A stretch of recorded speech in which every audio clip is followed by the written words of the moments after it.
Elizabeth Prann is following the services set for this week for President Carter. She joins us now. Elizabeth, I'd like you to weigh in just on some of the ceremony of this week as his legacy and life is remembered. Yeah, Marni, so I am watching these live pictures as you are. We're located about 20 minutes north. We're going to be watching as he travels up I-75 to Dobbins Air Force Base. Everything is a little bit delayed if you live on the East Coast, whether here in Atlanta, Georgia, or obviously in the D.C., in that metro area. The weather has been precarious, to say the least, so we're running about 90 minutes behind. But you can see here, this is his final opportunity. He's leaving the Carter Center. He's heading for Dobbins Air Force Base, so we'll pass by our location and we'll be able to give you a live look as traffic stops, as people are in the area are well aware of the procession today. When he gets to Dobbins Air Force Base, it'll be similar to what you're seeing here. Everything is with precision, with thought, with dignity, and with ceremony at every turning point throughout the day today. You can hear the sirens behind me, the sirens there. They're beginning the procession as he heads to Dobbins. After he has a small ceremony at Dobbins with some family, he'll be then transported to Joint Base Andrews, which is in Maryland. Those are familiar, not very far from the D.C. metro area. And then there's really a new stage of ceremonies. So he'll land there, there'll be a ceremony, he'll head to the Naval Museum. Obviously, as you know, early in his career, he was served in the Navy prior to being a Georgia State Senator, Georgia governor, and of course the 1600 Pennsylvania Avenue. After that, he'll be heading to the U.S. Capitol.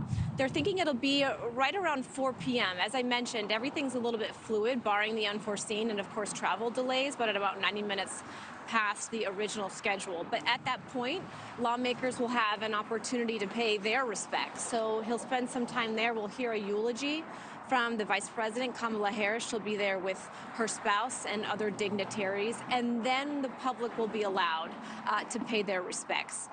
They'll be able to do that. He'll be lying in state until January 9th. Marni, we've talked about that being a day of mourning that the whole nation will recognize. The flags will remain at half-staff, and of course, then we will begin to watch him as his final ceremony will take place, his final funeral at the National Cathedral. But Marni, you can see there, they are still gathering at the Carter Center. As I mentioned, everything is done with precision. So it's going to be a fairly long day for the 39th president, but it'll be littered with respect and ceremony and dignity as he makes his final passage through the Peach State here.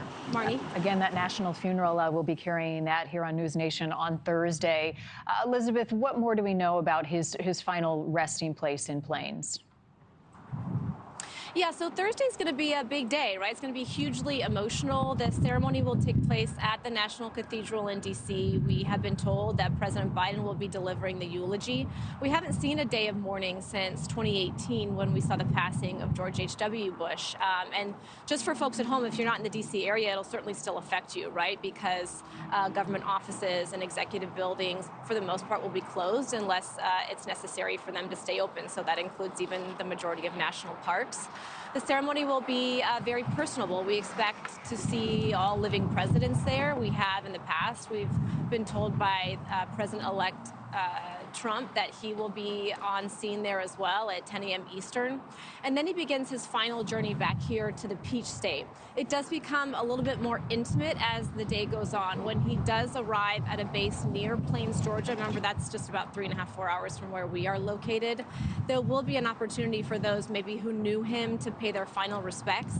And then he'll be laid to rest next to his lifelong partner of 77 years, Rosalynn Carter, and that will be just family and friends. And then we'll see right around 5 p.m. Again, we have to see what the weather holds on Thursday, right? But right around 5 p.m. there'll be a final flyover, and he'll be laid to rest. His close family and friends will be there to witness his final moments as he's laid to rest around 5 p.m. on Thursday in Plains, Georgia. Marni? All right, that final journey here on Earth for our 39th president who passed away at the age of 100. Elizabeth Prann, thank you. Again, we'll be covering. Thank you for watching. Go to newsnationnow.com to find NewsNation on your television provider. And don't forget to click the red subscribe button below to get more of NewsNation's fact-driven, unbiased coverage.